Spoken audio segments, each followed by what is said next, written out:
I'm planning to go to Hawaii on my next day off, but actually my mom and sister are coming with us. So I was hoping to leave the house in your care. Wait, so you're saying I have to stay here and house sit? Yeah, my mom and the others said they want some family time. I was just left there, stunned. Maybe this marriage has no future. Okay, I understand.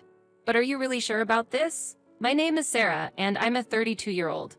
I met my husband Mike through a group date organized by a friend. I consider myself a plain person and am quite introverted when it comes to relationships, so I couldn't really express myself among the more outgoing participants at the group date. But Mike, who is bright and friendly, came up to me and started a conversation at my pace, which made me feel comfortable. I was touched by his thoughtfulness, and we exchanged contact information and gradually became closer. Soon after we officially started dating.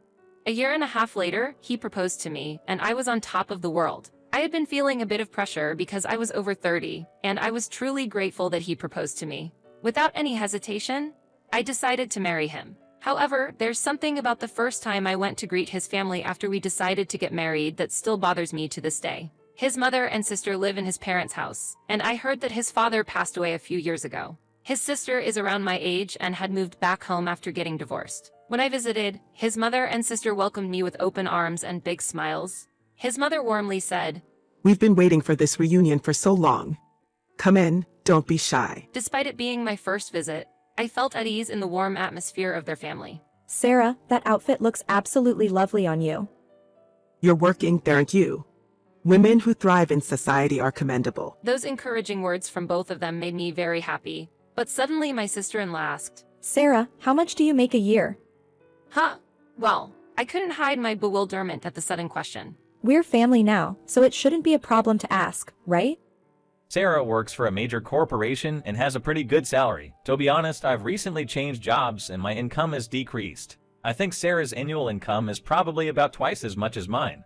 Oh, how wonderful. That sounds like Mike is being supported by Sarah. Wait a minute, sis. Actually, I'm expecting my salary to increase soon. I wonder when that will be. Sarah, you are now an important part of our family, and we hope to have a long and happy relationship with you. Yes, I sincerely feel the same way. Thank you, and I look forward to it as well. It was difficult to sort out my feelings, but in the end, I finished my first meeting with his family in a friendly atmosphere. Although there was some discomfort, my love for him will be unchanged, and we proceeded with our plans to get married. At that time, I had no idea that this decision would lead to significant difficulties later on. We didn't have a wedding ceremony. I wasn't particularly keen on having one, and his income wasn't that great. Instead of spending too much, we agreed to save for the future. So, we started a joint savings account and began saving systematically. These savings were intended for our future children's education and our retirement. However, sometime after we got married, I found something shocking when checking our bank book for regular accounting. $3,000 had been withdrawn. I had no memory of withdrawing this amount, so it must have been my husband. I confronted him immediately. What's this about?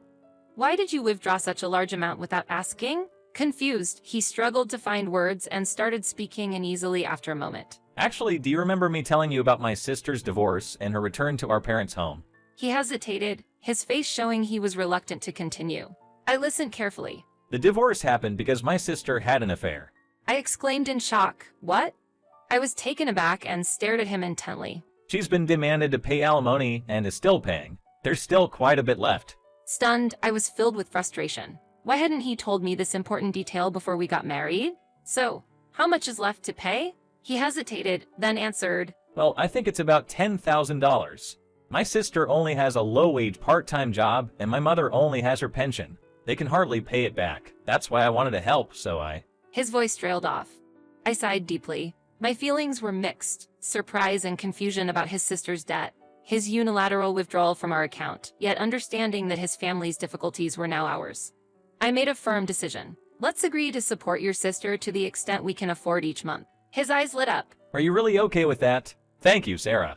He expressed his gratitude repeatedly. This will definitely make my sister happy. We decided to send $450 to my sister-in-law and her family every month. This arrangement meant that our savings would decrease, but we believed that once she finished paying her alimony, we could start saving money again. It was a path we chose to walk together as a couple, to support each other's families. We took this step forward together. However, when we visited my husband's parents' house, I saw something unexpected. There was a brand new designer bag, casually placed in the room. If it had been an old bag, I would have understood and wouldn't have thought twice about it. But this bag looked brand new. Where did you get that bag? As I asked, the faces of my sister-in-law and mother-in-law suddenly changed. Huh? Oh, this bag. A friend left it here. I see. Seeing their reactions, I was certain that my sister-in-law had bought it herself, and I was sure that the money we had been sending them was used to pay for it. There was a high chance that my mother-in-law had also bought something for herself. Lisa, how much is left on your debt?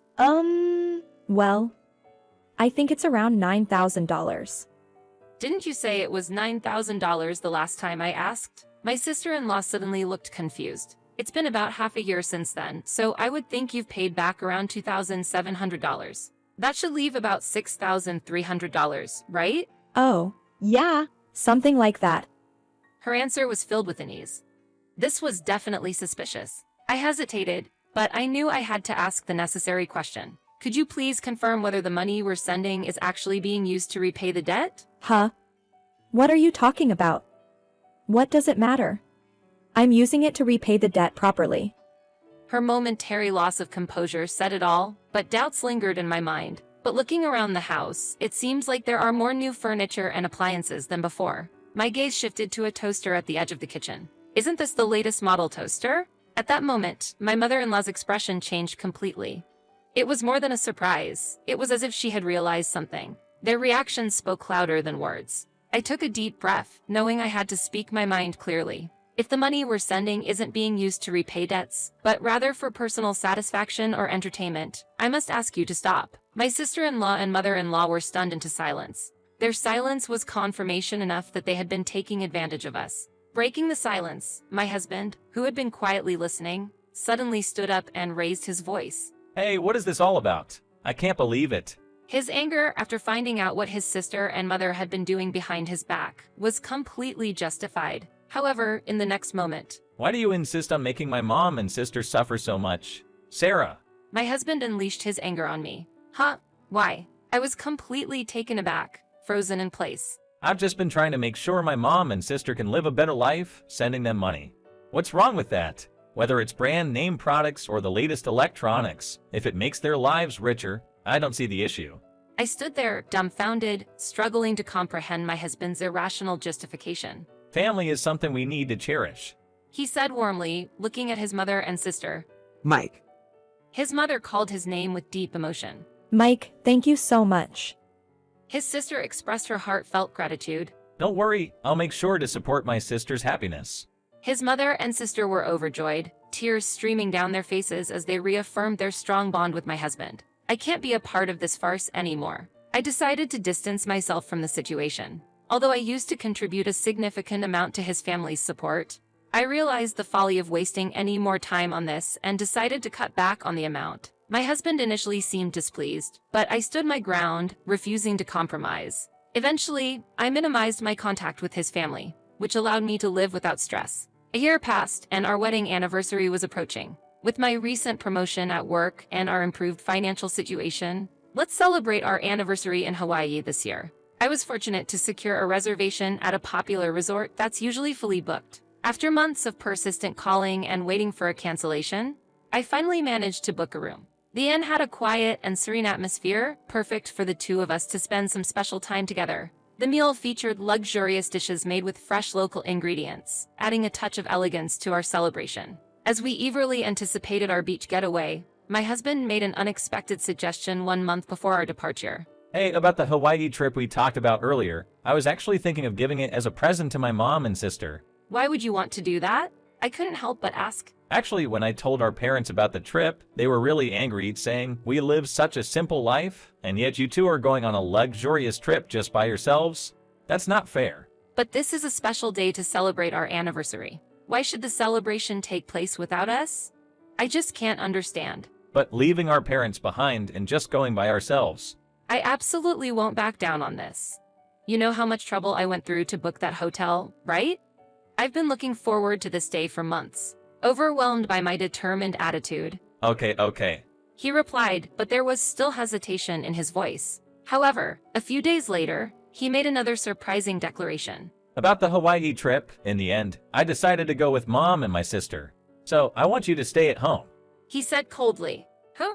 I was just dumbfounded and let out a sigh. Mom and my sister said, let's relax just as a family. Plus, I was invited too. He listed off these superficial reasons. I was just so disappointed in him that I couldn't even find the words to respond. I questioned whether there was a future in our marriage. All right, if that's what you want. Hearing that, he started talking excitedly. Oh, you understand? That's my loving wife. Let's have a grand celebration for our anniversary once the trip is over, okay? However, something inside me felt empty, and the passion that once burned bright turned to ashes. I immediately called the hotel to see if I could change the reservation. Luckily, they said it was no problem to use the same room, although the cost would be slightly higher. So, I changed the reservation to include only my husband's name. On the day of the trip, he left the house with a proud look on his face. Oh, I'm off then. Look forward to the souvenirs. As soon as he left, I was ready to put my plan into action. I immediately invited my waiting family into the house, and we began to gather both my husband's belongings and my own. We decided to send all of my husband's belongings to his parents' house, and I moved my belongings to my parents' house. After that, I left home, determined to start anew on a different path in life. The Hawaii trip was originally planned for 1 night and 2 days, so my husband and his companions probably wouldn't realize the situation until the next day. At 10 a.m. the next day, my husband called me in a flustered manner, just as I expected. Hello? Wait a minute. Why hasn't the trip been paid for? What do you mean? I just changed the reservation. I responded smoothly. The inn basically requires payment after the stay. That's the usual procedure, I explained. What? We don't have $3,000 to pay right now. His voice was trembling as he spoke. Oh, that's quite a predicament, isn't it? Why are you so calm? If we can't pay, there's no telling what might happen to us. Even faced with his panic, I respond calmly. If you don't have the money, you just have to accept it, don't you? He looked at me in disbelief. What? That's a cold thing to say, even to family. I don't consider you family. That's the reality. He was baffled and lost for words. What that means? Yes, it's over. We're getting a divorce. My declaration was unexpected for him. What? He raised his voice in disbelief. I've already canceled the room reservation. Your belongings have been sent to your parents' house. I stated facts, one after another. The divorce papers are also included. Why would you do something like this? He stuttered, flustered. You're the ridiculous one, ruining our precious anniversary. My voice was calm but firm. In the future, all of our savings would have been taken by your sister and mother. I can't accept such a future. My voice grew stronger as I expressed my anger and disappointment. So, this is the end. Our marriage is over. He opened his mouth, hey, wait, but that was all. I cut off his words and ended the call mercilessly. Afterward, his calls appeared on my screen several times, but I never answered once. Time passed, and eventually, I received a call from the police. The news was that my husband, his mother, and his sister had been arrested. I explained that I was already proceeding with the divorce legally and living separately from my husband.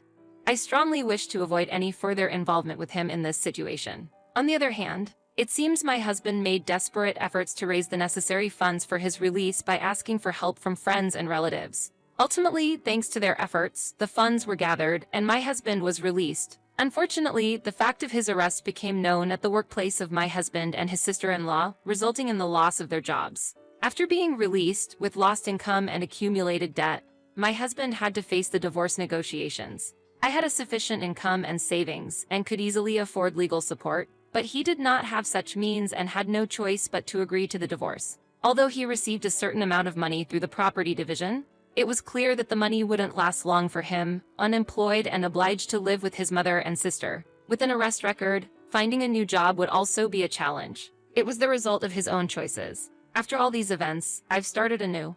I moved to a new apartment for one and am now enjoying my single life. Currently, I am focusing on my career rather than romance, dedicating myself to my job.